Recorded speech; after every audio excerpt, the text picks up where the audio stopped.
میرے اسٹیج پہ بیٹھے ہوئے جتنے بھی میں کتنوں کے نام لوں سارے میرے لیے قابل احترام، اور میں سامنے بھی دیکھ رہا ہوں کہ اس پنڈال میں ہمارے بہت بڑے لکھنے والے خوبصورت لوگوں کی سماج کے ایک متحرک کردار سامنے بیٹھے ہوئے ہیں۔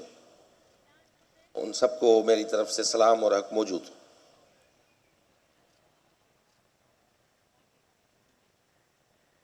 جب اپنا قافلہ عزم و یقین سے نکلے گا، مجھے یقین ہے کہ رستہ وہیں سے نکلے گا۔ سندھ کی مٹی مجھے ایڑیاں رگڑنے دے، مجھے یقین ہے کہ چشمہ یہیں سے نکلے گا۔ یہاں پہ گفتگو ہوئی سندھ لٹریچر فیسٹیول کے حوالے سے اور سندھ کے حوالے سے۔ سب سے پہلے میں مبارکباد دینا چاہتا ہوں ہمارے نوجوان دوستوں کی ٹیم کو، جو مستقل مزاجی کے ساتھ آج چوتھا سندھ لٹریچر فیسٹیول منعقد کر رہے ہیں، ورنہ ہمارے پاس مستقل مزاجی اور کنٹینیوٹی کی بہت کمی رہتی ہے۔ اگر کوئی ایک چیز سٹارٹ ہوتی ہے وہ کنٹینیو نہیں ہوتی، ڈسکنٹینیو ہو جاتی ہے بہت جلد۔ ڈاکٹر جعفر امن صاحب نے جو ایک پرمغز یہاں پہ مقالہ پیش کیا، اس میں کئی سوال تھے ہمیں جگانے کے لیے، ہماری آنکھیں کھولنے کے لیے۔ میں سمجھتا ہوں اس کے کئی سوال جو اس نے اٹھائے، جو منظرنامہ پیش کیا، اس کے بہت سارے سوال تشنا ہی رہیں گے، ابھی جواب ہم ان کو نہیں دے سکتے، مگر ان میں کئی سوالوں میں ایک اگر چھوٹا سا سوال بھی تھا سندھ کے حوالے سے، اس وقت سندھ کی شہری تمدن کے حوالے سے، تو میں سمجھتا ہوں کہ اس میں ایک چھوٹا سا جواب سندھ لٹریچر فیسٹیول کی شکل میں موجود ہے ہمارے پاس۔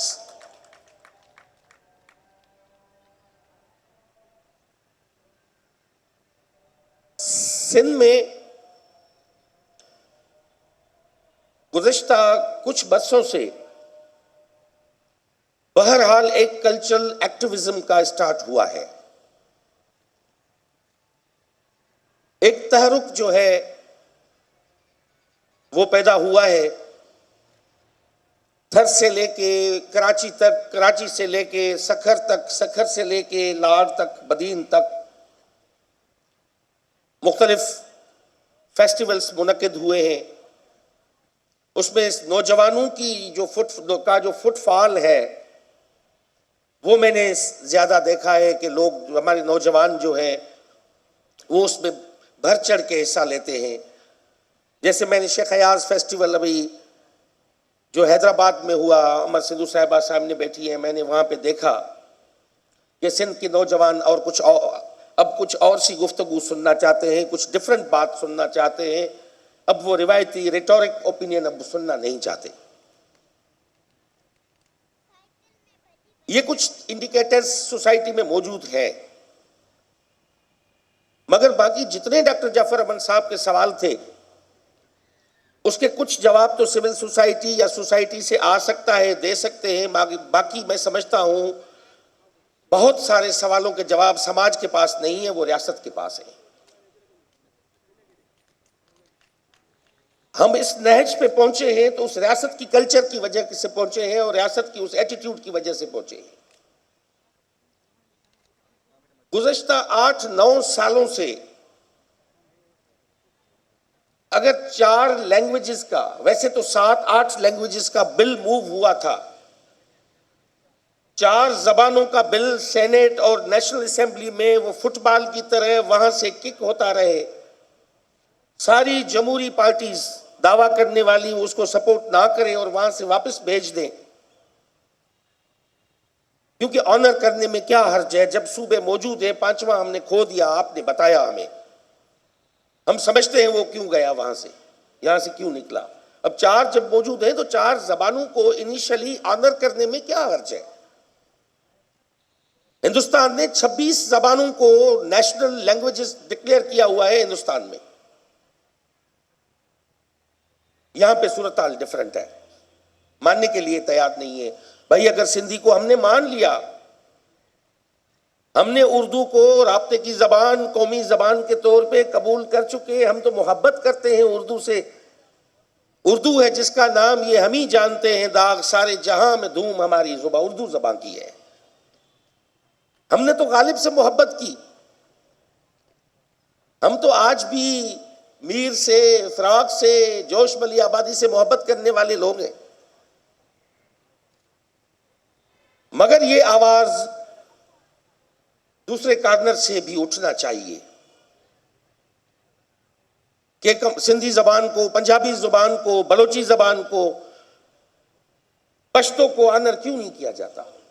سرائکی زبان کو، شینا کو، راجستھانی کو، گجراتی کو، جتنے بولنے والی کا ہے، کیونکہ یہ زبانیں آج کل تو نہیں بنی ہیں۔ امن شاہ صاحب جو بات کر رہے تھے، میں سمجھتا ہوں، مجھے ادی نورالہدیٰ شاہ ساتھ بیٹھی تھی، وہ مجھے کہہ رہی ہے کہ جب امن شاہ کبھی امن شاہ کو پتہ نہیں کیا ہو جاتا ہے، ہم قوم پرستوں، سندھ قوم پرستوں سے زیادہ وہ سندھی قوم پرست بن جاتا ہے۔ تو اس کے پیچھے میں سمجھتا ہوں کہ وہ وادی سندھ آج کی سرحدوں میں قید سندھ کا نام نہیں ہے۔ وادی سندھ آج جو ایک صوبہ ڈکلیئر کر کے ہم بیٹھے ہیں، یہ وادی سندھ نہیں ہے، یہ کنگ پریسٹ اور سمبارا کے دور والی سندھ نہیں ہے۔ وہ تبت سے، جہاں سے سندھو دریا اسٹارٹ ہوتا ہے، وہ تبت سے، سنگا سے لے کے وہ کالی بینگن، لوتھل اور ڈھولا ویرا تک سندھ ہے، ہم اس کو سندھ تصور کرتے ہیں۔ اگر آج کا پاکستان، اگر جس کو ہم آج کا پاکستان کہتے ہیں، اس میں گجرات کو اور راجستھان کو چھوڑ کے باقی اگر کہیں گے تو یہ آج کا وادی سندھ ہے۔ اور امن شاہ نے اس وادی سندھ کے اس کنارے پہ جنم لیا ہے، یہ ہند کو بولنے والا سندھی ہے، میں اس کو تصور کرتا ہوں، اس کے دل میں آج بھی وادی سندھ کا روح موجود ہے۔ تو اس لیے اس کے اندر میں یہ بات ہے۔ یہ امن شاہ، میں نے دیکھا یہاں پہ اس کو ٹوپی اور اجرک بعد میں اسٹیج پہ امن شاہ کو پہنانی تھی، میں نے دیکھا اجرک کسی ایک سے اس نے چھینی، ٹوپی کسی دوسرے سے چھینی، وہ پہن کے بیٹھ گیا اسٹیج پہ۔ تو آج آرٹس کاؤنسل، میں ہمیشہ کہتا ہوں کہ آرٹس کاؤنسل ہمارے کلچرل ایکٹیویزم کا ایپی سینٹر ہے۔ اور سندھ میں ڈاکٹر فاطمہ حسن صاحبہ میرے ساتھ بیٹھی تھی، وہ مجھے کہہ رہی تھی کہ آج یہ جو آرٹس کاؤنسل کا جو ایکٹیویزم ہے، یہ پاکستان میں ایک بہت بڑا جواب ہے۔ یہ جواب ہے کہ سندھ نے کبھی سرنڈر نہیں کیا، ہم نے کبھی بھی اپنے ہتھیار نہیں ڈالے، چاہے ہمارے ثقافتی ہتھیار ہوں، چاہے ہمارے نظریاتی ہتھیار ہوں، چاہے ہمارے اوپینین کے ہوں، چاہے ہمارے سیاسی ہوں، ہم نے وتھڈرا نہیں کیا ہے۔ باقی سارے سب کر لیں۔ ملا شاہ کو سرکاری طور پہ میں 3 دن لطیف سائیں کے عرس پہ بیٹھ کے میں چوکی دیتا ہوں، یہ بنیادیں میری رکھی ہوئی نہیں ہیں۔ یہ پارٹیشن کے بعد جب سائیں جی ایم سید، میرا ممن شاہ اور دوسرے روشن خیال لوگ تھے جن نے بزم صوفیہ سندھ بنا کے اور لطیف سائیں پہ جا کے اس کانفرنسز کا بنیاد ڈالا تھا، اس میں اس کے بعد ذوالفقار علی بھٹو نے آ کے اس کو پانی دیا اور شاہ لطیف ثقافتی مرکز بنایا۔ ہم نے تب سے سرنڈر نہیں کیا، یہ کنٹینیوٹی ہے۔ مگر دوسرا المیہ ہے کہ مجھے دکھائیں پنجاب میں آج تک ایک بھی، پنجاب میں ریاستی لیول پہ، حکومتی لیول پہ آج تک کبھی بابا بلّہ شاہ پہ آپ نے کوئی سیمینار سنا؟ اس کے عرس میں کبھی ایک بھی وہاں پہ فنکشن پروگرام منعقد ہوا؟ وہاں پہ سلطان باہو پہ کبھی آپ نے سنا کوئی ایونٹ ہوا ہو؟ خواجہ غلام فرید پہ میں گیا تھا، وہاں پہ جو گادی نشین نے اس نے مجھے مدعو کیا تھا، خواجہ غلام فرید کوٹ، مٹھن کوٹ، میں وہاں پہ گیا، وہ مجھے بتا رہے تھے، رو رہے تھے کہ ہم تو چیختے رہے ہیں، خواجہ غلام فرید کو پنجاب کی حکومت اون کرنے کے لیے تیار نہیں ہے۔ یہی صورتحال خوشحال خان خٹک اور رحمان بابا کے ساتھ کے پی میں ہے۔ مستوکلی پہ، جام درگ پہ مجھے بتائیں، کوئی ریاستی لیول پہ جام کمال نے کسی نے کوئی ایک سیمینار وہاں پہ پروگرام کیا ہو مجھے آپ بتائیں. یہاں پہ سندھ میں اس لیے میں ڈاکٹر صاحبہ کی بات کو ایکسٹینڈ کرتا ہوں کہ بالکل ہم نے چاہے کلچرل فرنٹ ہو، چاہے پولیٹیکل فرنٹ ہو، چاہے انٹلیکچوئل فرنٹ ہو، نظریاتی ہو، ہم نے اپنے ہتھیار آج تک ہم نے ڈالے نہیں ہیں. We didn't give up before that. بس وی ہیو ٹو، ریاست کو ریئلائز کرنا پڑے گا، یہ ریئلائز کرنا پڑے گا کہ یہ جو نیشنل میوزیم آف پاکستان یہاں پہ پڑا ہوا ہے، میوزیمز کی بات ہوئی، یہ نیشنل میوزیم آف پاکستان جو بالکل اس کے ساتھ متصل ہے آرٹس کونسل کے ساتھ، وہ ہم سے چین کے وفاقی حکومت نے لے لیا ہے. وہ تنخواہیں بھی نہیں دے سکتے. کنگ پریسٹ اور جو ہمارے جتنے آرٹی فیکٹس ہیں وہ نیشنل میوزیم آف پاکستان میں پڑے ہوئے ہیں، ہم واپس نہیں لے سکتے. کراچی میں سول سوسائٹی موجود ہے، ایک سول سوسائٹی سے پٹیشن چلی جائے کہ ہمیں یہ واپس دیا جائے کہ یہ کراچی میں موجود میوزیم ہے، یہ ہمیں واپس ملنا چاہیے. عدم برداشت کے یا اس قسم کے متعصبانہ رویے جو ہیں وہ فقط سوسائٹی سماج کے ایلیمنٹ سے لے کے ریاست میں موجود ہیں. ہمیں ان کو ایڈریس کرنا ہوگا. ہمیں آگے نکل کے فقط مطالعہ مشاہدے سے آگے نکل کے ہمیں تھوڑا مجاہدہ بھی کرنا ہوگا، جو ایک کلیکٹیو رول ہمیشہ لکھنے پڑھنے نظریاتی لوگوں کا اور ادیبوں کا تاریخ میں رہا ہے. ہم غلط ہیں. میرا گریبان آپ کے سامنے ہے، being a representative of government اور ایز اے کلچرل منسٹر.